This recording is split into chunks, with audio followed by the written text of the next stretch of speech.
In this video demonstration, we're going to show the difference between using a 7-color press profile versus Touch7. So what we've done is we've obtained a well-known 7-color press profile from a rather major press manufacturer, and we are going to separate this image using the 7-color press profile, which is for orange, green and violet, and CMYK obviously, and then we're going to also separate it using Touch7. I'm going to show you the difference, and what we're going to do first of all, let's take this original image, let's duplicate it. Before we do that, let's just highlight that there's no spot channels in there, there's no alpha channels, there's no masks or anything, so we're not tricking anything here. So let's just duplicate that and call this one Touch7, and then we'll duplicate it and call this one 7-color press profile.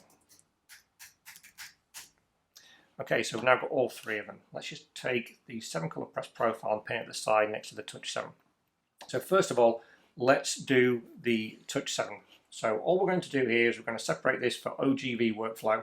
Now, personally, I don't think we need any orange, green in there because there are no green colours. So let's just actually do that with orange and violet. Okay. Oops, sorry, I did green and violet. Let's me add on my orange to that one as well. And then let's get rid of that green separation. So what I'm after is these two here. So you can see really quickly, really easily, we've generated the two separations. What it's doing is it's finding the colour groups that can be beneficial by ECG printing. And by that I mean that you don't need to reproduce everything out of an extended orange, because the lighter shades can be reproduced using just CMYK. So why would you put loads of extended gamma ink in here? It's just going to waste ink and cost you more money. So by using the color separation tools from Touch7, it's only going to affect the areas that are beneficial. That's the deeper, more saturated, harder to reach colors. We can also, on our separations, go in and actually change the levels. So what we're going to do here is on the violet separation, we're just going to pull our sliders up to the start of the histogram that sets the deepest point on that image to 100% of that violet color. And on the orange, we'll do the same thing. So it's like setting your shadow and highlight points on a drum scanner in the old scanning days. So that's what we do on the Touch7. We're also going to use the SCR tool, but we'll come back to that in a moment. First of all, let's jump over to this 7-color press profile. We're going to convert that from the Convert to Profile menu. We're going to go to the multi-channel. We're going to set that 7-color press profile. So that now automatically splits into CMYK plus orange, green and violet. Now first of all, let's check out the tonality and modeling in that image. So as you can see, the Touch7 separation is far superior at pulling out only the colours that are actually needed to be an extended colour gamut. Secondly, let's take a look at that colour. So, okay, so in this band across here, let's just switch this back on and just show you exactly what that colour is. This colour does not need to be reproduced out of ECG. There is a little bit you can probably get away with in the shading areas, but you really don't need it. So ours is really restricting where it's going to put it compared to what you get with a 7-color press profile. As you can see there, there's far more ink being used. So also what we're going to do now is we're going to see what will happen when we print this. Now to simulate it, what we're going to do with the Touch7 one is we would use our SCR tool. So SCR says, take these two spot colours and now subtract them from that original image. It's like an undercolour removal tool, because at the moment it's just pulled out the separations, and if you print them as they are, they're going to print on top of the existing image. So we need to do that. So orange and violet. So if I now switch off my violet and orange separations, you can see clearly here in my design that we have removed colour from the original image, which is going to be compensated by those two spot colours. Now the other issue we have when working with an RGB image in Photoshop with spot colours is that RGB is an additive colour space. Spot colours are subtractive, and you're actually viewing this image through an RGB profile. So it's not going to be able to show you the exact what it looks like, which is why this is the kind of workflow 7-color press profile, and it separates it into CMYK plus those colours. So what we're going to do, just to prove that the separation tools for Touch7 are that accurate, is we're actually going to recombine all of that back together into an original image. So to do that, we're just going to select all of our separations.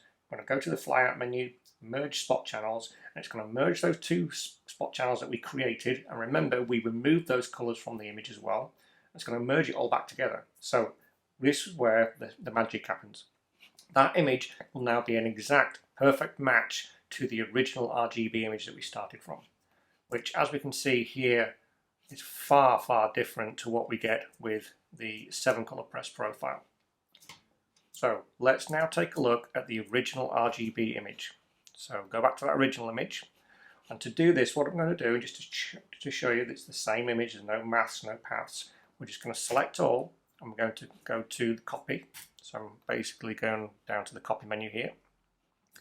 We can now get rid of that original image. What we're going to do is we're going to paste it over the top of this design here. So we're going to do a new layer, and this is original image, and I'm going to paste that on top. So you can now see that we have the original image from the RGB versus the combined one that we redid from Touch7.